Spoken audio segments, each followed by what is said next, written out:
Pride and Prejudice by Jane Austen. Chapter 3. Mr. Collins was not a sensible man, and the deficiency of nature had been but little assisted by education or society, the greatest part of his life having been spent under the guidance of an illiterate and miserly father, and though he belonged to one of the universities, he had merely kept the necessary terms, without forming at it any useful acquaintance. The subjection in which his father had brought him up had given him originally great humility of manner, but it was now a good deal counteracted by the self-conceit of a weak head, living in retirement, and the consequential feelings of early and unexpected prosperity. A fortunate chance had recommended him to Lady Catherine de Bourgh when the living of Hunsford was vacant, and the respect which he felt for her high rank, and his veneration for her as his patroness, mingling with a very good opinion of himself, of his authority as a clergyman, and his right as a rector, made him altogether a mixture of pride and obsequiousness, self-importance and humility. Having now a good house and a very sufficient income, he intended to marry, and in seeking a reconciliation with the Longbourn family, he had a wife in view, as he meant to choose one of the daughters, if he found them as handsome and amiable as they were represented by common report. This was his plan of amends, of atonement, for inheriting their father's estate, and he thought it an excellent one, full of eligibility and suitableness, and excessively generous and disinterested on his own part. His plan did not vary on seeing them. Miss Bennet's lovely face confirmed his views, and established all his strictest notions of what was due to seniority, and for the first evening she was his settled choice. The next morning, however, made an alteration, for in a quarter of an hour's tete-a-tete with Mrs. Bennet before breakfast, a conversation beginning with his parsonage house, and leading naturally to the avowal of his hopes that a mistress might be found for it at Longbourn, produced from her, amid very complacent smiles and general encouragement, a caution against the very Jane he had fixed on. As to her younger daughters, she could not take upon her to say, she could not positively answer, but she did not know of any prepossession. Her eldest daughter she must just mention, she felt it incumbent on her to hint, was likely to be very soon engaged. Mr. Collins had only to change from Jane to Elizabeth, and it was soon done while Mrs. Bennet was stirring the fire. Elizabeth, equally next to Jane in birth and beauty, succeeded her, of course. Mrs. Bennet treasured up the hint, and trusted that she might soon have 2 daughters married, and the man whom she could not bear to speak of the day before was now high in her good graces. Lydia's intention of walking to Meryton was not forgotten. Every sister except Mary agreed to go with her, and Mr. Collins was to attend them, at the request of Mr. Bennet, who was most anxious to get rid of him, and have his library to himself, for thither Mr. Collins had followed him after breakfast, and there he would continue, nominally engaged with one of the largest folios in the collection, but really talking to Mr. Bennet, with little cessation, of his house and garden at Hunsford. Such doings discomposed Mr. Bennet exceedingly. In his library he had always been sure of leisure and tranquillity, and though prepared, as he told Elizabeth, to meet with folly and conceit in every other room of the house, he was used to be free from them there. His civility, therefore, was most prompt in inviting Mr. Collins to join his daughters in their walk, and Mr. Collins, being in fact much better fitted for a walker than a reader, was extremely pleased to close his large book and go. In pompous nothings on his side, and civil assents on that of his cousins, their time passed till they entered Meryton. The attention of the younger ones was then no longer to be gained by him. Their eyes were immediately wandering up in the street in quest of the officers, and nothing less than a very smart bonnet indeed, or a really new muslin in a shop window, could recall them. But the attention of every lady was soon caught by a young man whom they had never seen before, of most gentlemanlike appearance, walking with another officer on the other side of the way. The officer was the very Mr. Denny, concerning whose return from London Lydia came to inquire, and he bowed as they passed. All were struck with the stranger's air, all wondered who he could be, and Kitty and Lydia, determined if possible to find out, led the way across the street, under pretence of wanting something in an opposite shop, and fortunately had just gained the pavement when the two gentlemen, turning back, had reached the same spot. Mr. Denny addressed them directly and entreated permission to introduce his friend, Mr. Wickham, who had returned with him the day before from town, and he was happy to say had accepted a commission in their corps. This was exactly as it should be, for the young man wanted only regimentals to make him completely charming. His appearance was greatly in his favour. He had all the best part of beauty, a fine countenance, a good figure, and very pleasing address. The introduction was followed up on his side by a happy readiness of conversation, a readiness at the same time perfectly correct and unassuming, and the whole party were still standing and talking together very agreeably when the sound of horses drew their notice, and Darcy and Bingley were seen riding down the street. On distinguishing the ladies of the group, the two gentlemen came directly towards them and began the usual civilities. Bingley was the principal spokesman, and Miss Bennet the principal object. He was then, he said, on his way to Longbourn on purpose to inquire after her.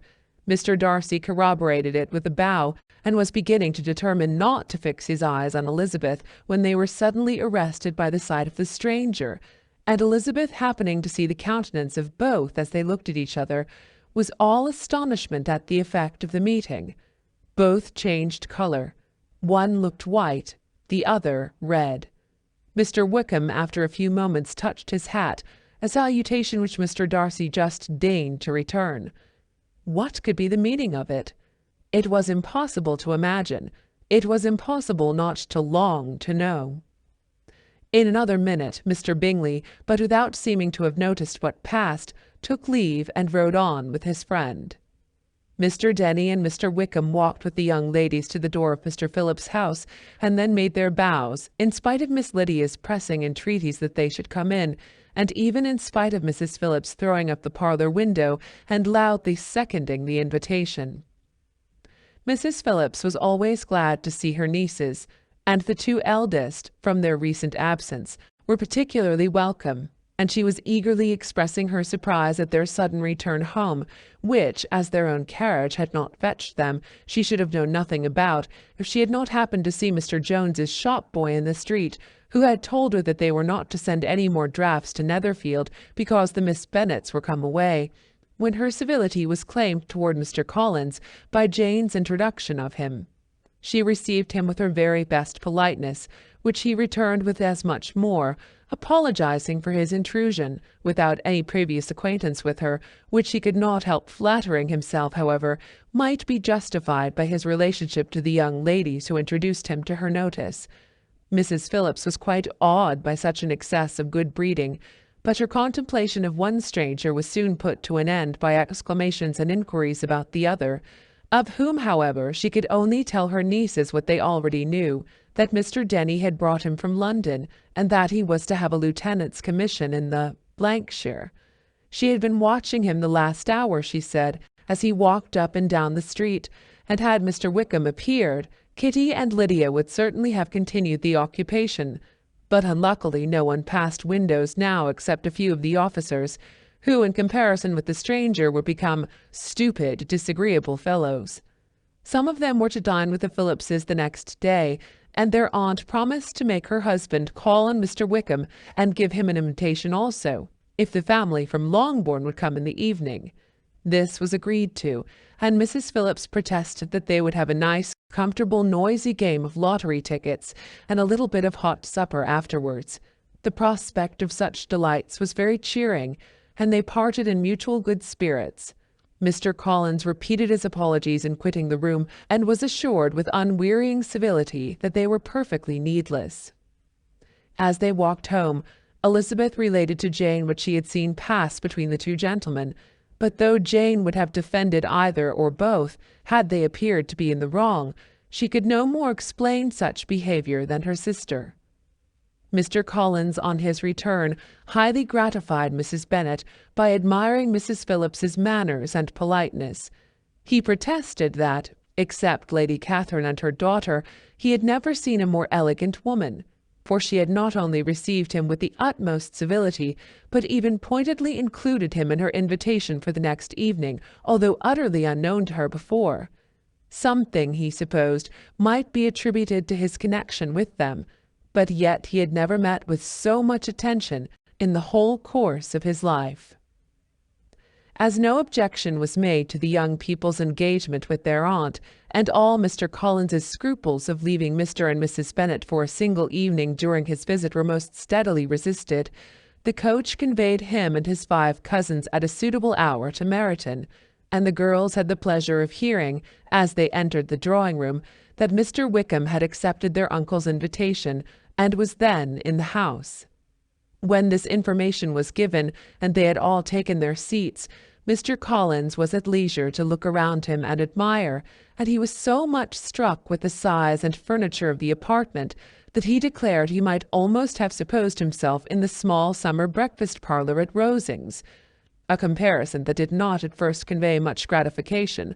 But when Mrs. Phillips understood from him what Rosings was, and who was its proprietor, when she had listened to the description of only one of Lady Catherine's drawing-rooms, and found that the chimney-piece alone had cost £800, she felt all the force of the compliment, and would hardly have resented a comparison with the housekeeper's room. In describing to her all the grandeur of Lady Catherine and her mansion, with occasional digressions in praise of his own humble abode, and the improvements it was receiving, he was happily employed until the gentlemen joined them, and he found in Mrs. Phillips a very attentive listener, whose opinion of his consequence increased with what she heard, and who was resolving to retail it all among her neighbours as soon as she could. To the girls, who could not listen to their cousin, and who had nothing to do but to wish for an instrument and examine their own indifferent imitations of china on the mantelpiece, the interval of waiting appeared very long. It was over at last, however. The gentlemen did approach, and when Mr. Wickham walked into the room, Elizabeth felt that she had neither been seeing him before nor thinking of him since with the smallest degree of unreasonable admiration. The officers of the shire were in general a very creditable, gentlemanlike set, and the best of them were of the present party, but Mr. Wickham was as far beyond them all in person, countenance, air, and walk, as they were superior to the broad-faced, stuffy Uncle Phillips, breathing port wine, who followed them into the room. Mr. Wickham was the happy man towards whom almost every female eye was turned, and Elizabeth was the happy woman by whom he finally seated himself, and the agreeable manner in which he immediately fell into conversation, though it was only on its being a wet night, made her feel that the commonest, dullest, most threadbare topic might be rendered interesting by the skill of the speaker. With such rivals for the notice of the fair as Mr. Wickham and the officers, Mr. Collins seemed to sink into insignificance. To the young ladies he certainly was nothing, but he had still at intervals a kind listener in Mrs. Phillips, and was, by her watchfulness, most abundantly supplied with coffee and muffin. When the card-tables were placed, he had the opportunity of obliging her in turn by sitting down to whist. "I know little of the game at present," said he, "but I shall be glad to improve myself, for in my situation in life—" Mrs. Phillips was very glad for his compliance, but could not wait for his reason. Mr. Wickham did not play at whist, and with ready delight was he received at the other table between Elizabeth and Lydia. At first there seemed danger of Lydia's engrossing him entirely, for she was a most determined talker, but being likewise extremely fond of lottery tickets, she soon grew too much interested in the game, too eager in making bets and exclaiming after prizes, to have attention for anyone in particular. Allowing for the common demands of the game, Mr. Wickham was therefore at leisure to talk to Elizabeth, and he was very willing to hear him, though what she chiefly wished to hear she could not hope to be told, the history of his acquaintance with Mr. Darcy. She dared not even mention that gentleman. Her curiosity, however, was unexpectedly relieved. Mr. Wickham began the subject himself. He inquired how far Netherfield was from Meryton, and after receiving her answer, asked in a hesitating manner how long Mr. Darcy had been staying there. "About a month," said Elizabeth, and then, unwilling to let the subject drop, added, "He is a man of very large property in Derbyshire, I understand." "Yes," replied Mr. Wickham. "His estate there is a noble one, a clear 10,000 per annum. You could not have met with a person more capable of giving you certain information on that head than myself, for I have been connected with his family in a particular manner from my infancy." Elizabeth could not but look surprised. "You may well be surprised, Miss Bennet, at such an assertion, after seeing, as you probably might, the very cold manner of our meeting yesterday. Are you much acquainted with Mr. Darcy?" "As much as I ever wished to be," cried Elizabeth very warmly. "I have spent 4 days in the same house with him, and I think him very disagreeable." "I have no right to give my opinion," said Wickham, "as to his being agreeable or otherwise. I am not qualified to form one. I have known him too long and too well to be a fair judge. It is impossible for me to be impartial. But I believe your opinion of him would in general astonish, and perhaps you would not express it quite so strongly anywhere else. Here you are in your own family." "Upon my word, I say no more here than I might say in any house in the neighbourhood, except Netherfield. He is not at all liked in Hertfordshire. Everybody is disgusted with his pride. You will not find him more favourably spoken of by any one." "I cannot pretend to be sorry," said Wickham, after a short interruption, "that he or that any man should not be estimated beyond their deserts. But with him I believe it does not often happen.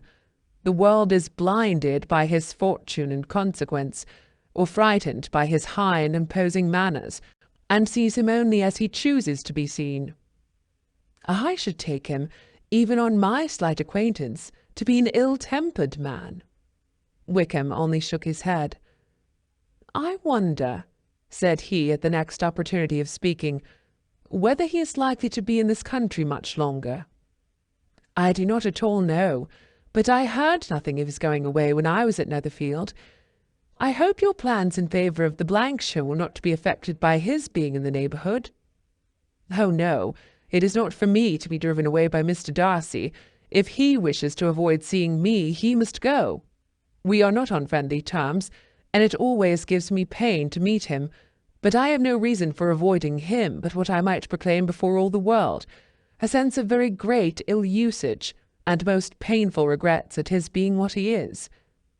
His father, Miss Bennet, the late Mr. Darcy, was one of the best men that ever breathed, and the truest friend I ever had.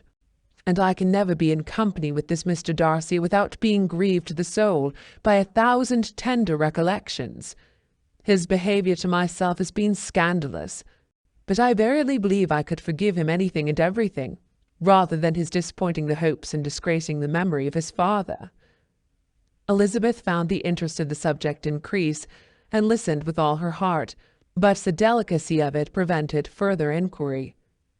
Mr. Wickham began to speak on more general topics, Meryton, the neighbourhood, the society, appearing highly pleased with all that he had yet seen, and speaking of the latter with gentle but very intelligible gallantry. "It was the prospect of constant society, and good society," he added, "which was my chief inducement to enter the Blankshire. I knew it to be most respectable, agreeable corps, and my friend Denny tempted me further by his account of their present quarters, and the very great attentions and excellent acquaintances Meryton had procured them. Society, I own, is necessary to me. I have been a disappointed man, and my spirits will not bear solitude. I must have employment and society. A military life is not what I was intended for, but circumstances have now made it eligible. The church ought to have been my profession. I was brought up for the church, and I should at this time have been in possession of a most valuable living, had it pleased the gentleman we were speaking of just now." "Indeed?" "Yes. The late Mr. Darcy bequeathed me the next presentation of the best living in his gift. He was my godfather, and excessively attached to me. I cannot do justice to his kindness. He meant to provide for me amply, and thought he had done it. But when the living fell, it was given elsewhere." "Good heavens!" cried Elizabeth. "But how could that be? How could his will be disregarded? Why did not you seek legal redress?" "There was just such an informality in the terms of the bequest as to give me no hope from law. A man of honour could not have doubted the intention, but Mr. Darcy chose to doubt it, or to treat it as merely a conditional recommendation, and to assert that I had forfeited all claim to it by extravagance, imprudence, in short, anything or nothing. Certain it is that the living became vacant 2 years ago, exactly as I was of an age to hold it, and that it was given to another man. And no less certain is it that I cannot accuse myself of having really done anything to deserve to lose it. I have a warm, unguarded temper, and I may have spoken my opinion of him and to him too freely. I can recall nothing worse. But the fact is that we are very different sort of men, and that he hates me." "This is quite shocking. He deserves to be publicly disgraced." "Some time or other he will be, but it shall not be by me. Till I can forget his father, I can never defy or expose him." Elizabeth honoured him for such feelings, and thought him handsomer than ever as he expressed them. "But what," she said after a pause, "can have been his motive? What can have induced him to behave so cruelly?" "A thorough determined dislike of me, a dislike which I cannot but attribute in some measure to jealousy. Had the late Mr. Darcy liked me less, his son might have borne with me better. But his father's uncommon attachment to me irritated him, I believe, very early in life. He had not a temper to bear the sort of competition in which we stood, the sort of preference which was often given me. I had not thought Mr. Darcy so bad as this, though I have never liked him. I had not thought so very ill of him. I had supposed him to be despising his fellow creatures in general, but did not suspect him of descending to such malicious revenge, such injustice, such inhumanity as this." After a few minutes' reflection, however, she continued, "I do remember his boasting one day at Netherfield of the implacability of his resentments, of his having an unforgiving temper. His disposition must be dreadful." "I will not trust myself on the subject," replied Wickham. "I can hardly be just to him." Elizabeth was again deep in thought, and after a time exclaimed, "To treat in such a manner the godson, the friend, the favourite of his father!"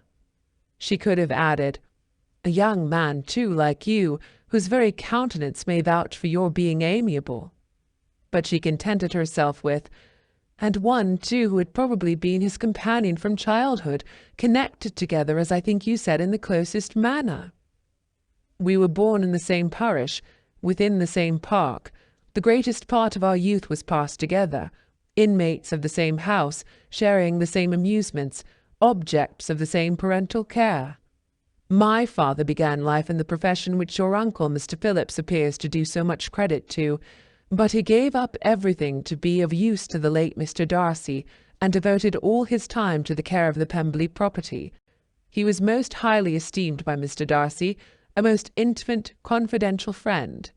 Mr. Darcy often acknowledged himself to be under the greatest obligations to my father's active superintendence, and when, immediately before my father's death, Mr. Darcy gave him a voluntary promise of providing for me, I am convinced that he felt it to be as much a debt of gratitude to him as of his affection to myself."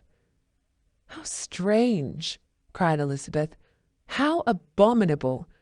I wonder that the very pride of this Mr. Darcy has not made him just to you. If from no better motive, that he should not have been too proud to be dishonest, for dishonesty I must call it." "It is wonderful," replied Wickham, "for almost all his actions may be traced to pride, and pride had often been his best friend. It has connected him nearer with virtue than with any other feeling. But we are none of us consistent, and in his behaviour to me there were stronger impulses even than pride. Can such abominable pride as his have ever done him good?" "Yes, It has often led him to be liberal and generous, to give his money freely, to display hospitality, to assist his tenants and relieve the poor. Family pride and filial pride, for he is very proud of what his father was, have done this. Not to appear to disgrace his family or lose the influence of the Pemberley house is a powerful motive.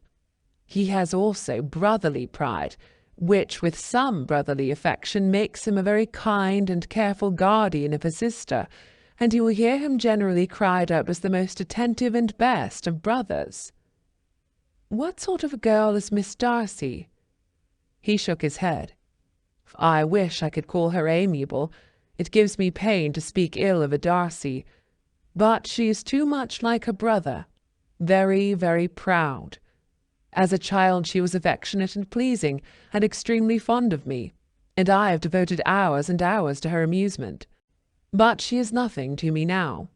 She is a handsome girl, about 15 or 16, and I understand highly accomplished. Since her father's death, her home has been London, where a lady lives with her and superintends her education. After many pauses and many trials of other subjects, Elizabeth could not help reverting once more to the first, and saying, I am astonished at his intimacy with Mr. Bingley.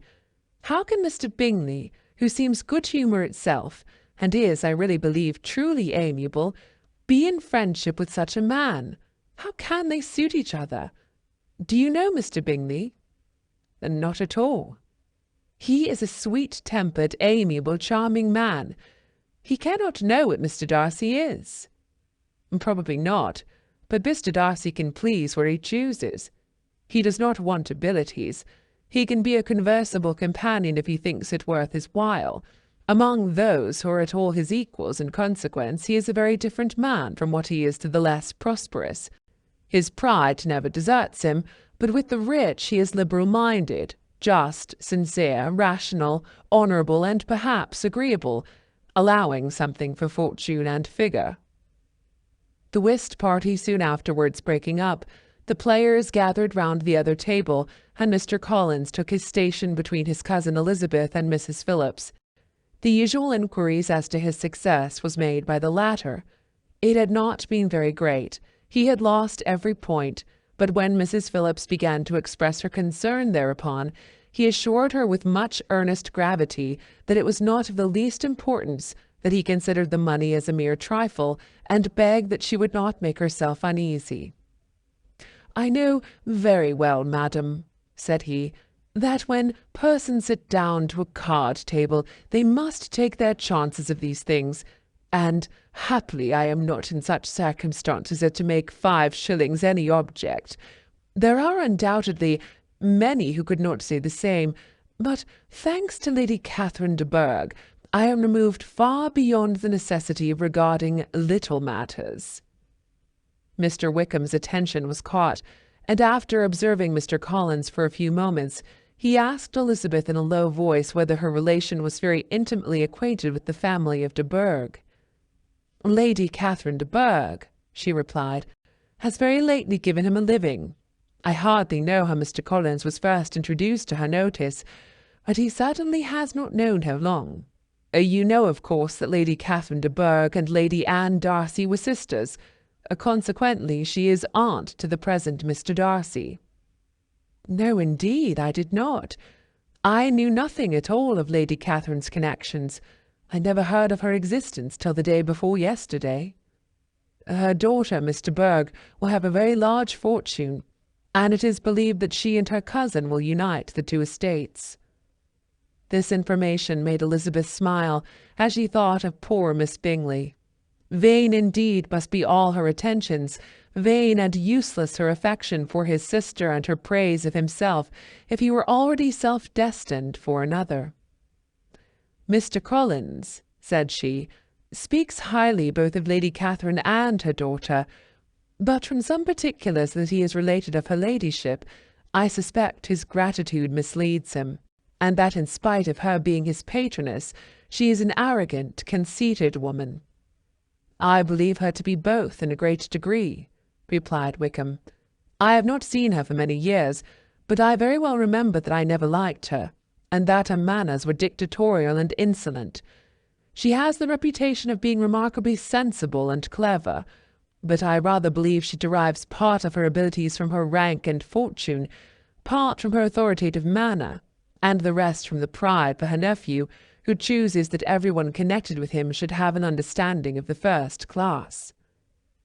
Elizabeth allowed that he had given a very rational account of it, and they continued talking together with mutual satisfaction till supper put an end to cards and gave the rest of the ladies their share of Mr. Wickham's attentions. There could be no conversation in the noise of Mrs. Phillips's supper party, but his manners recommended him to everybody. Whatever he said was well said, and whatever he did, done gracefully. Elizabeth went away with her head full of him. She could think of nothing but of Mr. Wickham and of what he had told her all the way home. But there was not time for her even to mention his name as they went, for neither Lydia nor Mr. Collins were once silent. Lydia talked incessantly of lottery tickets, of the fish she had lost and the fish she had won, and Mr. Collins, in describing the civility of Mr. and Mrs. Phillips, protesting that he did not in the least regard his losses at whist, enumerating all the dishes at supper, and repeatedly fearing that he crowded his cousins, had more to say than he could well manage before the carriage stopped at Longbourn House. Elizabeth related to Jane the next day what had passed between Mr. Wickham and herself. Jane listened with astonishment and concern. She knew not how to believe that Mr. Darcy could be so unworthy of Mr. Bingley's regard, and yet it was not in her nature to question the veracity of a young man of such amiable appearance as Wickham. The possibility of his having endured such unkindness was enough to interest all her tender feelings, and nothing remained therefore to be done but to think well of them both, to defend the conduct of each, and throw into the account of accident or mistake whatever could not be otherwise explained. "They have both," said she, "been deceived, I dare say, in some way or other, of which we can form no idea. Interested people have perhaps misrepresented each to the other. It is, in short, impossible for us to conjecture the causes or circumstances which may have alienated them, without actual blame on either side." "Very true indeed. And now, my dear Jane, what have you got to say on behalf of the interested people who have probably been concerned in the business? Do clear them too, or we shall be obliged to think ill of somebody." "Laugh as much as you choose, but you will not laugh me out of my opinion. My dearest Lizzie, but do consider in what a disgraceful light it places Mr. Darcy to be treating his father's favourite in such a manner, one whom his father had promised to provide for. It is impossible. No man of common humanity, no man who had any value for his character, could be capable of it. Can his most intimate friends be so excessively deceived in him? Oh, no! I can much more easily believe Mr. Bingley's being imposed on than that Mr. Wickham should invent such a history of himself as he gave me last night. Names, facts, everything mentioned without ceremony. If it be not so, let Mr. Darcy contradict it. Besides, there was truth in his looks." "It is difficult indeed. It is distressing. One does not know what to think." "I beg your pardon. One knows exactly what to think." But Jane could think with certainty on only one point, that Mr. Bingley, if he had been imposed on, would have much to suffer when the affair became public. The two young ladies were summoned from the shrubbery where this conversation passed by the arrival of the very persons of whom they had been speaking. Mr. Bingley and his sisters came to give their personal invitation for the long-expected ball at Netherfield, which was fixed for the following Tuesday. The two ladies were delighted to see their dear friend again, called it an age since they had met, and repeatedly asked what she had been doing with herself since their separation. To the rest of the family they paid little attention, avoiding Mrs. Bennet as much as possible, saying not much to Elizabeth, and nothing at all to the others. They were soon gone again, rising from their seats with an activity which took their brother by surprise, and hurrying off as if eager to escape from Mrs. Bennet's civilities. The prospect of the Netherfield ball was extremely agreeable to every female of the family. Mrs. Bennet chose to consider it as given in compliment to her eldest daughter, and was particularly flattered by receiving the invitation from Mr. Bingley himself, instead of a ceremonious card. Jane pictured to herself a happy evening in the society of her two friends, and the attentions of her brother, and Elizabeth thought with pleasure of dancing a great deal with Mr. Wickham, and of seeing a confirmation of everything in Mr. Darcy's look and behaviour. The happiness anticipated by Catherine and Lydia depended less on any single event or on any particular person, for though they each, like Elizabeth, meant to dance half the evening with Mr. Wickham, he was by no means the only partner who could satisfy them, and a ball was, at any rate, a ball. And even Mary could assure her family that she had no disinclination for it. "While I can have my mornings to myself," said she, "it is enough. I think it is no sacrifice to join occasionally in evening engagements. Society has claims on us all, and I profess myself one of those who consider intervals of recreation and amusement as desirable for everybody." Elizabeth's spirits were so high on this occasion that though she did not often speak unnecessarily to Mr. Collins, she could not help asking him whether he intended to accept Mr. Bingley's invitation, and if he did, whether he would think it proper to join in the evening's amusement, and she was rather surprised to find that he entertained no scruple whatever on that head, and was very far from dreading a rebuke either from the Archbishop or Lady Catherine de Bourgh by venturing to dance. "I am by no means of the opinion, I assure you," said he, "that a ball of this kind, given by a young man of character to respectable people, can have any evil tendency, and I am so far from objecting to dancing myself that I shall hope to be honoured with the hands of all my fair cousins in the course of the evening, and I take this opportunity of soliciting yours, Miss Elizabeth, for the first two dances especially, a preference which I trust my cousin Jane will attribute to the right cause, and not to any disrespect for her." Elizabeth felt herself completely taken in. She had fully proposed being engaged by Mr. Wickham for those very dances, and to have Mr. Collins instead. Her liveliness had never been worse timed. There was no help for it, however. Mr. Wickham's happiness and her own were perforce delayed a little longer, and Mr. Collins' proposal accepted with as good a grace as she could. She was not the better pleased with his gallantry from the idea it suggested of something more. It now first struck her that she was selected from among her sisters as worthy of being mistress of Hunsford Parsonage, and of assisting to form a quadrille table at Rosings, in the absence of more eligible visitors. The idea soon reached a conviction, as she observed his increasing civilities toward herself, and heard his frequent attempt at a compliment on her wit and vivacity, and though more astonished than gratified herself by this effect of her charms, it was not long before her mother gave her to understand that the probability of their marriage was extremely agreeable to her. Elizabeth, however, did not choose to take the hint, being well aware that a serious dispute must be the consequence of any reply. Mr. Collins might never make the offer, and till he did, it was useless to quarrel about him. If there had not been a Netherfield ball to prepare for and talk of, the younger Miss Bennets would have been in a very pitiable state at this time, for from the day of the invitation to the day of the ball there was such a succession of rain as prevented their walking to Meryton once. No aunt, no officers, no news could be sought after. The very shoe-roses for Netherfield were got by proxy. Even Elizabeth might have found some trial of her patience in weather which totally suspended the improvement of her acquaintance with Mr. Wickham, and nothing less than a dance on Tuesday could have made such a Friday, Saturday, Sunday, and Monday endurable to Kitty and Lydia. Till Elizabeth entered the drawing-room at Netherfield, and looked in vain for Mr. Wickham among the cluster of red coats there assembled, a doubt of his being present had never occurred to her. the certainty of meeting him and not being checked by any of those recollections that might not unreasonably have alarmed her.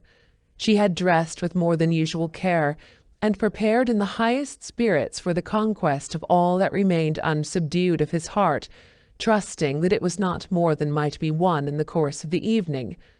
But in an instant rose the dreadful suspicion of his being purposely omitted for Mr. Darcy's pleasure in the Bingleys' invitation to the officers, and though this was not exactly the case, the absolute fact of his absence was pronounced by his friend Denny, to whom Lydia eagerly applied, and who told them that Wickham had been obliged to go to town on business the day before, and was not yet returned, adding, with a significant smile, "I do not imagine his business would have called him away just now if he had not wanted to avoid a certain gentleman here."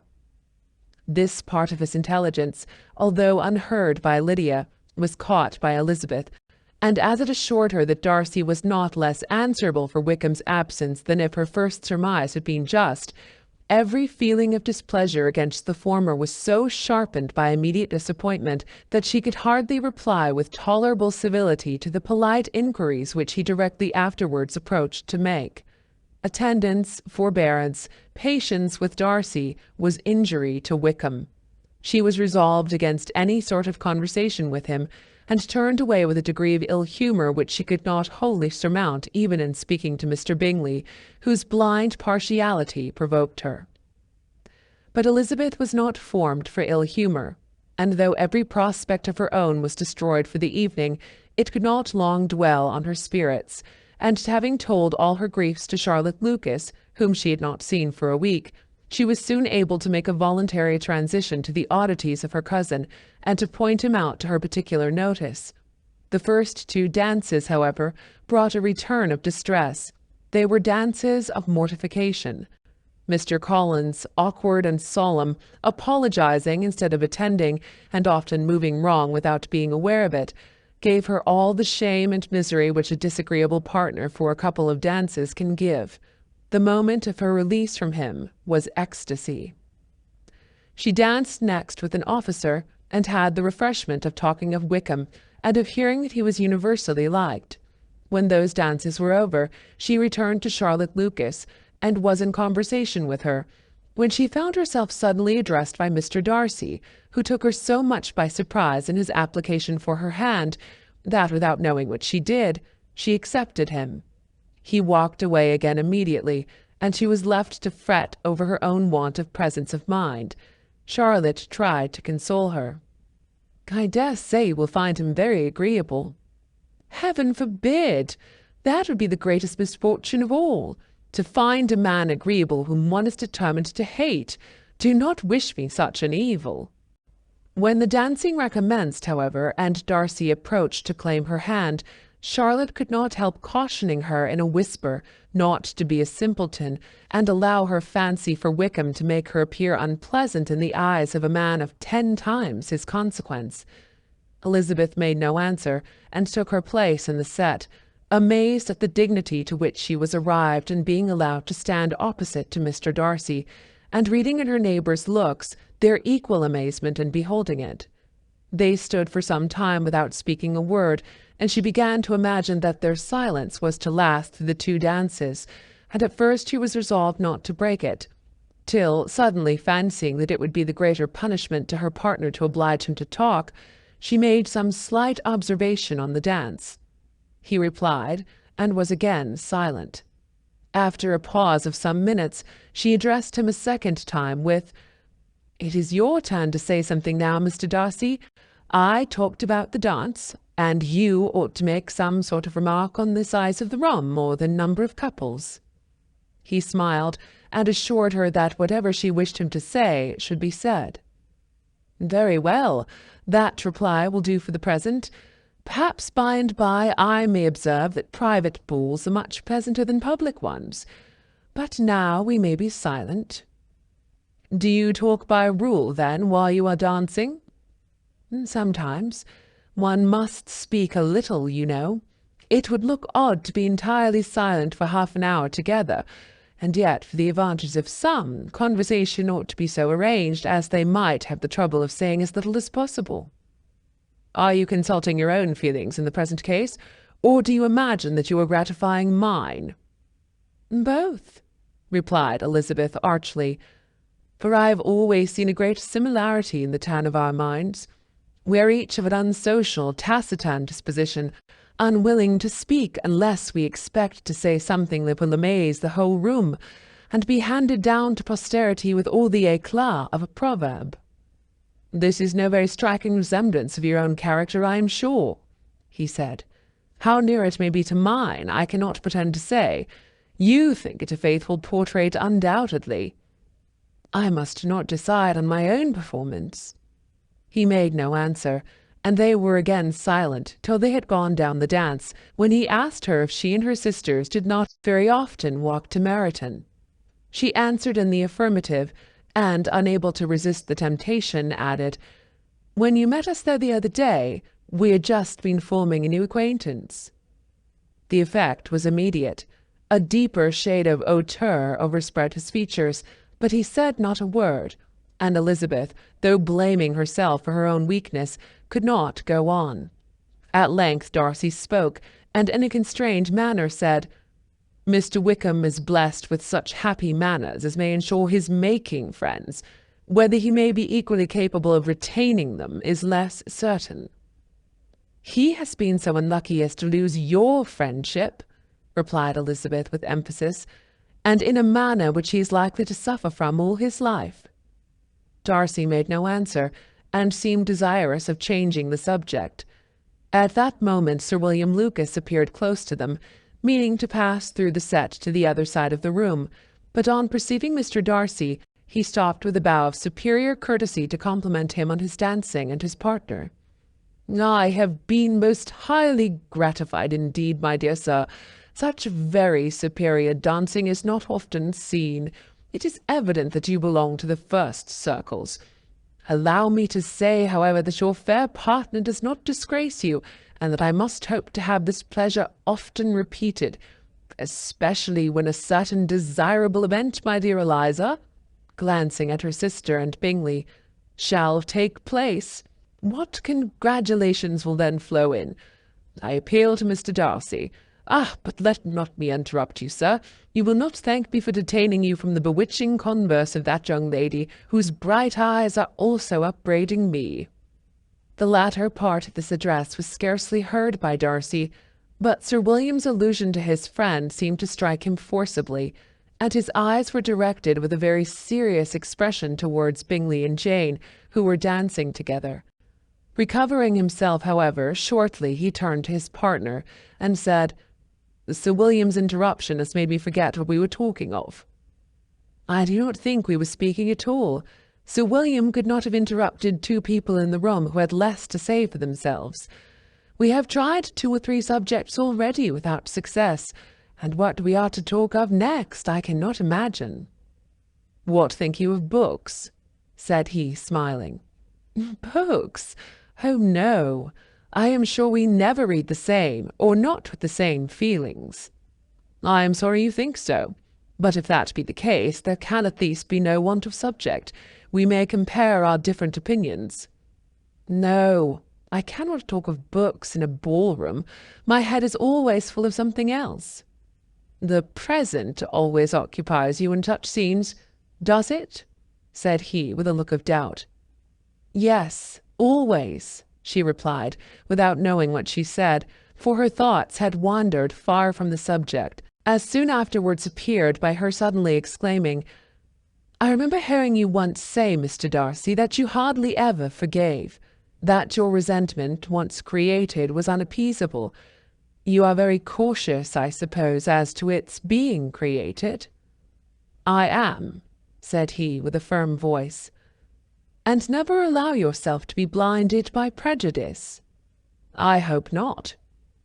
"It is particularly incumbent on those who never change their opinion to be secure of judging properly at first." "May I ask to what these questions tend?" "Merely to the illustration of your character," said she, endeavouring to shake off her gravity. "I am trying to make it out." "And what is your success?" She shook her head. "I do not get on at all. I hear such different accounts of you as to puzzle me exceedingly." "I can readily believe," answered he gravely, "that reports may vary greatly with respect to me, and I could wish, Miss Bennet, that you were not to sketch my character at the present moment, as there is reason for fear that the performance would reflect no credit on either. But if I do not take your likeness now, I may never have another opportunity." "I would by no means suspend any pleasure of yours," he coldly replied. She said no more, and they went down the other dance and parted in silence, and on each side dissatisfied, though not to an equal degree. For in Darcy's breast there was a tolerable powerful feeling towards her, which soon procured her pardon, and directed all his anger against another. They had not long separated, when Miss Bingley came towards her, and with an expression of civil disdain accosted her. "So, Miss Eliza, I hear you are quite delighted with George Wickham. Your sister has been talking to me about him, and asking me 1,000 questions, and I find that the young man quite forgot to tell you, among his other communication, that he was the son of old Wickham, the late Mr. Darcy's steward. Let me recommend you, however, as a friend, not to give implicit confidence to all his assertions, for as to Mr. Darcy's using him ill, it is perfectly false. For on the contrary, he has always been remarkably kind to him, though George Wickham has treated Mr. Darcy in a most infamous manner. I do not know the particulars, but I know very well that Mr. Darcy is not in the least to blame, that he cannot bear to hear George Wickham mentioned, and that though my brother thought that he could not well avoid including him in his invitation to the officers, he was excessively glad to find that he had taken himself out of the way. His coming into the country at all is a most insolent thing indeed, and I wonder how he could presume to do it. I pity you, Miss Eliza, for this discovery of your favourite's guilt, but really, considering his descent, one could not expect much better." "His guilt and his descent appear by your account to be the same," said Elizabeth angrily, "for I have heard you accuse him of nothing worse than being the son of Mr. Darcy's steward, and of that I can assure you he informed me himself." "I beg your pardon," replied Miss Bingley, turning away with a sneer. "Excuse my interference. It was kindly meant." "Insolent girl," said Elizabeth to herself. "You are much mistaken if you expect to influence me by such a paltry attack as this. I see nothing in it but your own wilful ignorance and the malice of Mr. Darcy." She then sought out her eldest sister, who was undertaken to make inquiries on the same subject of Bingley. Jane met her with a smile of such sweet complacency, a glow of such happy expression, as sufficiently marked how well she was satisfied with the occurrences of the evening. Elizabeth instantly read her feelings, and at that moment solicitude for Wickham, resentment against his enemies, and everything else, gave way before the hope of Jane's being in the fairest way for happiness. "I want to know," said she, with a countenance no less smiling than her sister's, "what you have learnt about Mr. Wickham, but perhaps you have been too pleasantly engaged to think of any third person, in which case you may be sure of my pardon." "No," replied Jane, "I have not forgotten him, but I have nothing unsatisfactory to tell you. Mr. Bingley does not know the whole of his history, and he is quite ignorant of the circumstances which have principally offended Mr. Darcy, but he will vouch for the good conduct, the probity, and honour of his friend, and is perfectly convinced that Mr. Wickham has deserved much less attention from Mr. Darcy than he has received. And I am sorry to say, by his account as well as his sister's, Mr. Wickham is by no means a respectable young man. I am afraid he has been very imprudent, and has deserved to lose Mr. Darcy's regard." "Mr. Bingley does not know Mr. Wickham himself?" "No, he never saw him till the other morning at Meryton." "This account, then, is what he has received from Mr. Darcy. I am satisfied. But what does he say of the living?" "He does not exactly recollect the circumstances, though he has heard them from Mr. Darcy more than once, but believes that it was left to him conditionally only." "I have not a doubt of Mr. Bingley's sincerity," said Elizabeth warmly.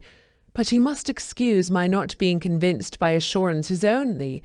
Mr. Bingley's defence of his friend was a very able one, I dare say, but since he is unacquainted with several parts of the story, and has learnt the rest from that friend himself, I shall venture to still think of both gentlemen as I did before." She then changed the discourse to one more gratifying to each, and on which there could be no difference of sentiment. Elizabeth listened with delight to the happy, though modest, hopes which Jane entertained of Mr. Bingley's regard, and said all in her power to heighten her confidence in it. On their being joined by Mr. Bingley himself, Elizabeth withdrew to Miss Lucas, to whose inquiry after the pleasantness of her last partner she had scarcely replied, before Mr. Collins came up to them, and told her with great exultation that he had just been so fortunate as to make a most important discovery. "I have found out," said he, "by a singular accident, that there is now in the room a near relation of my patroness. I happened to overhear the gentleman himself mentioning to the young lady who does the honours of the house the names of his cousin, Miss de Bourgh, and of her mother, Lady Catherine. How wonderfully these sort of things occur! Who would have thought of my meeting with perhaps a nephew of Lady Catherine de Bourgh in this assembly? I am most thankful that the discovery is made in time for me to pay my respects to him, which I am now going to do, and trust he will excuse my not having done it before. My total ignorance of the connection must plead my apology." "You are not going to introduce yourself to Mr. Darcy?" "Indeed I am. I shall entreat his pardon for not having done it earlier. I believe him to be Lady Catherine's nephew. It will be in my power to assure him that her ladyship was quite well yesterday se'nnight." Elizabeth tried hard to dissuade him from such a scheme, assuring him that Mr. Darcy would consider his addressing him without introduction as an impertinent freedom, rather than a compliment to his aunt, that it was not in the least necessary there should be any notice on either side, and that if it were, it must belong to Mr. Darcy, the superior in consequence, to begin the acquaintance. Mr. Collins listened to her with the determined air of following his own inclination, and when she ceased speaking, replied thus: "My dear Miss Elizabeth, I have the highest opinion in the world, in your excellent judgment, in all matters within the scope of your understanding, but permit me to say that there must be a wide difference between the established forms of ceremony amongst the laity and those which regulate the clergy, for give me leave to observe that I consider the clerical office as equal in point of dignity with the highest rank in the kingdom, providing that a proper humility of behaviour is at the same time maintained. You must therefore allow me to follow the dictates of my conscience on this occasion, which leads me to perform what I look on as a point of duty. Pardon me for neglecting to profit by your advice, which on every other subject shall be my constant guide, though in the case before us I consider myself more fitted by education and habitual study to decide on what is right than a young lady like yourself." And with a low bow he left her to attack Mr. Darcy, whose reception of his advances she eagerly watched, and whose astonishment at being so addressed was very evident. Her cousin prefaced his speech with a solemn bow, and though she could not hear a word of it, she felt as if hearing it all, and saw in the motion of his lips the words apology, Hunsford, and Lady Catherine de Bourgh. It vexed her to see him expose himself to such a man. Mr. Darcy was eyeing him with unrestrained wonder, and when at last Mr. Collins allowed him time to speak, replied with an air of distant civility. Mr. Collins, however, was not discouraged from speaking again, and Mr. Darcy's contempt seemed abundantly increasing with the length of his second speech, and at the end of it he only made him a slight bow, and moved another way. Mr. Collins then returned to Elizabeth. "I have no reason, I assure you," said he, "to be dissatisfied with my reception. Mr. Darcy seemed much pleased with the attention. He answered me with the utmost civility, and even paid me the compliment of saying that he was so well convinced of Lady Catherine's discernment as to be certain she could never bestow a favour unworthily. It was really a very handsome thought. Upon the whole, I am much pleased with him."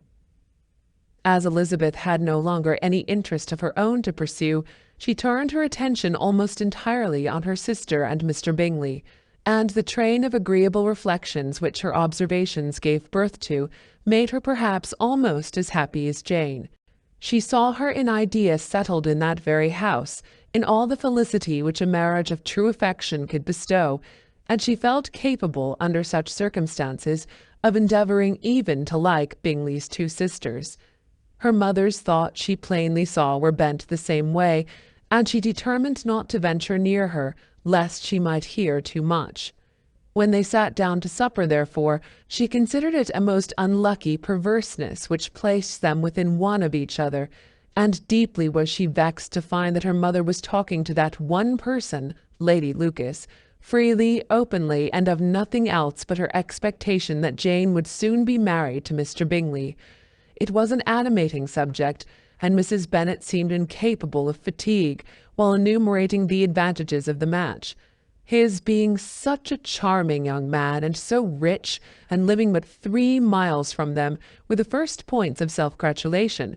And then it was such a comfort to think how fond the two sisters were of Jane, and to be certain that they must desire the connection as much as she could do. It was, moreover, such a promising thing for her younger daughters, as Jane's marrying so greatly must throw them in the way of other rich men. And lastly, it was so pleasant at her time of life to be able to consign her single daughters to the care of their sister, that she might not be obliged to go into company more than she liked. It was necessary to make this circumstance a matter of pleasure, because on such occasions it is the etiquette. But no one was less likely than Mrs. Bennet to find comfort in staying home at any period of her life. She concluded with many good wishes that Lady Lucas might soon be equally fortunate, though evidently and triumphantly believing there was no chance of it. In vain did Elizabeth endeavour to check the rapidity of her mother's words, or persuade her to describe her felicity in a less audible whisper, for to her inexpressible vexation she could perceive that the chief of it was overheard by Mr. Darcy, who sat opposite to them. Her mother only scolded her for being nonsensical. "What is Mr. Darcy to me, pray, that I should be afraid of him? I am sure we owe him no such particular civility as to be obliged to say nothing he may not like to hear." "For heaven's sake, madam, speak lower. What advantage can it be for you to offend Mr. Darcy? You will never recommend yourself to his friend by so doing." Nothing that she could say, however, had any influence. Her mother would talk of her views in the same intelligible tone. Elizabeth blushed and blushed again with shame and vexation. She could not help frequently glancing her eye at Mr. Darcy, though every glance convinced her of what she dreaded, for though he was not always looking at her mother, she was convinced that his attention was invariably fixed on her. The expression of his face changed gradually from indignant contempt to a composed and steady gravity. At length, however, Mrs. Bennet had no more to say, and Lady Lucas, who had been long yawning at the repetition of delights which she saw no likelihood of sharing, was left to the comforts of cold ham and chicken. Elizabeth now began to revive, but not long was the interval of tranquillity, for when supper was over, singing was talked of, and she had the mortification of seeing Mary, after very little entreaty, preparing to oblige the company. By many significant looks and silent entreaties did she endeavour to prevent such a proof of complaisance, but in vain. Mary would not understand them. Such an opportunity of exhibiting was delightful to her, and she began her song. Elizabeth's eyes were fixed on her with most painful sensations, and she watched her progress through the several stanzas with an impatience which was very ill rewarded at their close. For Mary, on receiving, amongst the thanks of the table, the hint of a hope that she might be prevailed on to favour them again, after the pause of half a minute, began another. Mary's powers were by no means fitted for such a display. Her voice was weak, and her manner affected. Elizabeth was in agonies. She looked at Jane to see how she bore it, but Jane was very composedly talking to Bingley. She looked at his two sisters, and saw them making signs of derision at each other, and at Darcy, who continued, however, imperturbably grave. She looked at her father to entreat his interference, lest Mary should be singing all night. He took the hint, and when Mary had finished her second song, said aloud, "That will do extremely well, child. You have delighted us long enough. Let the other young ladies have time to exhibit." Mary, though pretending not to hear, was somewhat disconcerted, and Elizabeth, sorry for her, and sorry for her father's speech, was afraid her anxiety had done no good. Others of the party were now applied to. "If I," said Mr. Collins, "was so fortunate as to be able to sing, I should have great pleasure, I am sure, in obliging the company with an air, for I consider music as a very innocent diversion, and perfectly compatible with the profession of a clergyman. I do not mean, however, to assert that we can be justified in devoting too much of our time to music, for there are certainly other things to be attended to. The rector of a parish has much to do. In the first place, he must make such an agreement for tithes as may be beneficial to himself and not offensive to his patron. He must write his own sermons, and the time that remains will not be too much for his parish duties, and the care and improvement of his dwelling, which he cannot be excused from making as comfortable as possible. And I do not think it of light importance that he should have attentive and conciliatory manner towards everybody, especially towards those to whom he owes his preferment. I cannot acquit him of that duty, nor could I think well of the man who should omit an occasion of testifying his respect towards anybody connected with the family." And with a bow to Mr. Darcy, he concluded his speech, which had been spoken so loud as to be heard by half the room. Many stared, many smiled, but no one looked more amused than Mr. Bennet himself, while his wife seriously commended Mr. Collins for having spoken so sensibly, and observed in a half-whisper to Lady Lucas that he was a remarkably clever, good kind of young man. To Elizabeth it appeared that, had her family made an agreement to expose themselves as much as they could during the evening, it would have been impossible for them to play their parts with more spirit or finer success, and happy did she think it for Bingley and her sister that some of the exhibition had escaped his notice, and that his feelings were not of a sort to be much distressed by the folly which he must have witnessed. That his two sisters and Mr. Darcy, however, should have such an opportunity of ridiculing her relations was bad enough, and she could not determine whether the silent contempt of the gentlemen or the insolent smiles of the ladies were more intolerable. The rest of the evening brought her little amusement. She was teased by Mr. Collins, who continued most perseveringly by her side, and though he could not prevail on her to dance with him again, put it out of her power to dance with others. In vain did she entreat him to stand up with somebody else, and offer to introduce him to any young lady in the room. He assured her that as to dancing, he was perfectly indifferent to it, that his chief object was by delicate attentions to recommend himself to her, and that he should therefore make a point of remaining close to her the whole evening. There was no arguing upon such a project. She owed her greatest relief to her friend Miss Lucas, who often joined them, and good-naturedly engaged Mr. Collins' conversation to herself. She was at least free from the offence of Mr. Darcy's further notice, though often standing within a very short distance of her, quite disengaged, he never came near enough to speak. She felt it to be the probable consequence of her allusions to Mr. Wickham, and rejoiced in it. The long-born party were the last of all the company to depart, and by a manoeuvre of Mrs. Bennet, had to wait for their carriage a quarter of an hour after everybody else was gone, which gave them time to see how heartily they were wished away by some of the family. Mrs. Hurst and her sister scarcely opened their mouths, except to complain of fatigue, and were evidently impatient to have the house to themselves.